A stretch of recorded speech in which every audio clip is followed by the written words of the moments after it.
Hi, നമ്മള് ചെറിയൊരു family outing ആണ്. നമ്മള് നാട്ടിൽ കിട്ടുന്ന പോലത്തെ മസാല ദോശയൊക്കെ കഴിക്കാൻ പോണെയാണ്.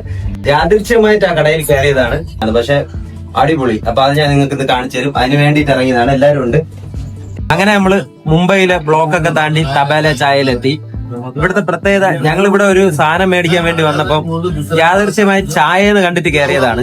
അപ്പൊ നമുക്ക് നാട്ടിൽ കിട്ടുന്നതും പിന്നെ പല പല വെറൈറ്റി ഐറ്റംസ് ആയിട്ട് ഇവിടെ നമുക്ക് അന്ന് കഴിക്കാൻ പറ്റി. അപ്പൊ ഞാൻ വിചാരിച്ച എന്തായാലും നിങ്ങൾക്ക് കൂടെ കാണിച്ചു തരാം.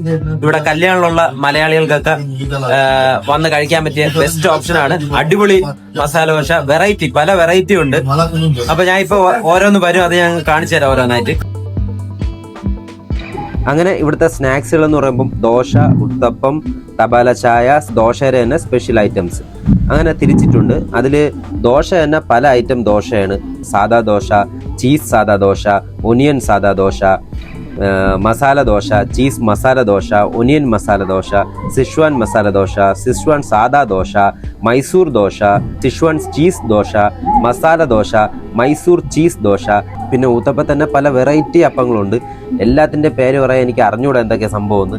അങ്ങനെ ഞങ്ങളൊരു 3-4 ഐറ്റം ഓർഡർ ചെയ്തു. പിന്നെ വന്നിട്ട് സ്പെഷ്യൽ ഐറ്റം ഉണ്ട് മസാല ദോശയുടെ. ജിനി ദോശ എന്ന് പറഞ്ഞൊരു ഐറ്റം ഉണ്ട്. പൊടി ദോശയുണ്ട്, പൊടി മസാല ദോശയുണ്ട്, മലായ് പനീർ ദോശയുണ്ട്, ചീസ് സ്പെഷ്യൽ ദോശയുണ്ട്, ചീസ് ചിപ്സ് ദോശയുണ്ട്, കോലാപൂരി മൈസൂർ ദോശയുണ്ട്, ചീസ് കോലാപൂരി മൈസൂർ മസാല ദോശയുണ്ട്. അങ്ങനെ പേരുകൾ അറിഞ്ഞൂടാത്തതും നമ്മൾ കേട്ടതും കേൾക്കാത്തതുമായിട്ട് പല വെറൈറ്റി ഐറ്റംസ് ആണ്. അപ്പോൾ നിങ്ങളിപ്പോൾ കണ്ടുകൊണ്ടിരിക്കുന്നത് സാധാ മസാല ദോശയാണ്. അതിനകത്ത് തന്നെ ഇട്ടിരിക്കുന്ന മസാല ഉണ്ടല്ലോ, വെറൈറ്റി ഐറ്റംസ് ആണ്. അപ്പോൾ ഈ ഒരു ഫുൾ മസാല ദോശ അവർ 4 കട്ട് ചെയ്ത് കൊണ്ട് തരും. അതൊരു വെറൈറ്റിയാണ്. പിന്നെ ഒരു കാര്യം, ഈ ഒരു പ്ലേറ്റ് നമുക്ക് 50 രൂപയേ ഉള്ളൂ സ്റ്റാർട്ടിങ്. അതായത് മസാല ദോശ നാട്ടിൽ ഇത്രയും വില കുറച്ച് കിട്ടുമെന്ന് എനിക്ക് അറിഞ്ഞൂടാ. വെറും 50 രൂപ തൊട്ടാണ് സ്റ്റാർട്ടിങ് മസാല ദോശ വരുന്നത്. പിന്നെ ഓരോ ഐറ്റംസ് മാറുന്ന അനുസരിച്ച് കുറച്ച് വ്യത്യാസമേ ഉള്ളൂ, എന്നാലും ഒരുപാട് വിലയൊന്നും മാറുന്നില്ല. ഏറ്റവും എനിക്ക് തോന്നുന്നു ഏറ്റവും ടോപ്പ് വരുന്നത് 120 ജിനി ദോശയാണ്. അപ്പോൾ ഞാൻ പറഞ്ഞു വരുന്നത് റേറ്റ് വളരെ ബഡ്ജറ്റ് ഫ്രണ്ട്ലി ആണ്. നമുക്ക് ഒരു 4-5 പേര് വന്നാൽ സുഖമായിട്ടിരുന്ന് അടിപൊളിയായിട്ട് കഴിച്ചു പോകാൻ പറ്റും. ഇപ്പം നിങ്ങൾ ഈ കണ്ടുകൊണ്ടിരിക്കുന്നത് ചീസ് ചിപ്സ് മസാല ദോശയാണ്. അതൊരു വെറൈറ്റി ആയതുകൊണ്ട് ഞാൻ ഓർഡർ ചെയ്ത് നോക്കിയതാണ്. ഞാൻ കഴിച്ചിട്ടില്ല എന്താണെന്ന്. പക്ഷേ അതിൻ്റെ മേക്കിംഗ് ആണ് നിങ്ങളിപ്പോൾ ഈ കാണുന്നത്. എന്തൊക്കെയോ സാധനങ്ങൾ ഇടുന്നുണ്ട്. ചീസാണ് ഇപ്പോൾ ഇട്ടുകൊണ്ടിരിക്കുന്നത്. അത് കഴിഞ്ഞ് അവർ മസാല ഇട്ടതിന് ശേഷം ഇതിൻ്റെ പുറത്ത് ചിപ്സ് അവർ പൊടിച്ചിടും. അതാണ് ഇതിൻ്റെ ഒരു പ്രത്യേകത. വരുമ്പോൾ എങ്ങനെയാണെന്ന് കഴിച്ചു നോക്കുമ്പോൾ അറിയാം എങ്ങനെയാണെന്ന്.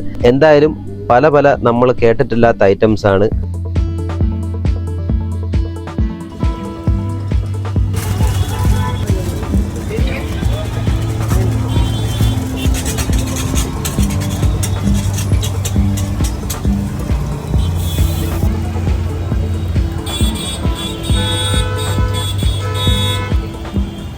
അങ്ങനെ ചീസ് ചിപ്സ് മസാല ദോശ റെഡിയായി. അപ്പം അവരുടെ വെറൈറ്റി എന്ന് പറയുന്നത് ഈ ഒരു ഫുൾ ദോശയെ 4 കട്ട് ചെയ്ത് തരുന്നതാണ്. ടേസ്റ്റ് ചെയ്ത് നോക്കി പിള്ളേർ തന്നെ പറയുന്നുണ്ട് അടിപൊളി. അവന്മാർ തന്നെ അതിലാണ് വീണത്. അവന്മാർ പിന്നെ വീഴാൻ കാരണം ചിപ്സാണ്. ചിപ്സിൽ തുറന്ന് പൊളിച്ച് ചിപ്സ് തിന്നലാണ് അവന്മാരെ പരിപാടി. പിന്നെ വേറൊരു കാര്യം മറന്നുപോയി, ഇതിൻ്റെ കൂടെ വരുന്ന ആ ചമ്മന്തി, 2 വെറൈറ്റി ചമ്മന്തി ഉണ്ട്. നല്ല ചൂട് ദോശ ആ ചമ്മന്തിയിലൂടെ മുക്കി അങ്ങോട്ട് കഴിക്കുമ്പം എൻ്റെ മോനെ സൂപ്പർ. പിന്നെ അത് കഴിഞ്ഞിട്ട് ഞങ്ങൾ ഓർഡർ ചെയ്ത സാധനമാണ് മൈസൂർ മസാല ദോശ. അപ്പോൾ അതിൽ എനിക്ക് തോന്നുന്നു ഈ സാധാ നമ്മൾ മസാല ദോശയുടെ കൂടെ ബീട്രൂട്ടും വേറെ എന്തൊക്കെയോ ഐറ്റംസും കൂടെ ചേർത്തിട്ടാണ് മൈസൂർ മസാല ദോശ എന്ന് പറഞ്ഞ് വരുന്നത്. അപ്പം അത് കഴിച്ച് കഴിഞ്ഞിട്ട് നമ്മൾ നല്ല ചൂട് ചായ പറഞ്ഞിരുന്നു. ചൂട് ചായ വന്നു. അതിൻ്റെ കൂടെ കഴിക്കാനായിട്ട് നാട്ടിലൊക്കെ ഇപ്പോൾ സ്റ്റാറായിട്ട് നിൽക്കുന്ന നമ്മളെ ബൺമസ്കയും ഓർഡർ ചെയ്തു. അടിപൊളി. എന്തായാലും നമ്മളെ ഫാമിലി ആയിട്ട് ഈവനിങ് നമുക്ക് നാട്ടിലൊക്കെ പോയി ചായ കുടിക്കുന്ന പോലെ ഇരുന്ന് സംസാരിച്ച് ചായയൊക്കെ കുടിച്ച് നമുക്ക് അത്യാവശ്യം മസാല ദോശ പോലുള്ള നല്ല ചൂട് സ്നാക്സുകളും കഴിച്ച് പോകാൻ പറ്റിയ മുംബൈയിലെ കല്യാൺ വെസ്റ്റിലെ ഏറ്റവും സൂപ്പർ നല്ല വൃത്തിയുള്ള ഹൈജീനിക് ഉള്ള ഒരു ഹോട്ടലാണ്. 5 മണി തൊട്ട് 9 മണി വരെ ഈ മസാല ദോശ ഉണ്ടാവുള്ളൂ. അപ്പോൾ ഓക്കെ, എല്ലാവർക്കും ഇഷ്ടപ്പെട്ടെന്ന് തോന്നുന്നു. അടുത്ത നല്ലൊരു വീഡിയോ ആയിട്ട് കാണാം. Thank you.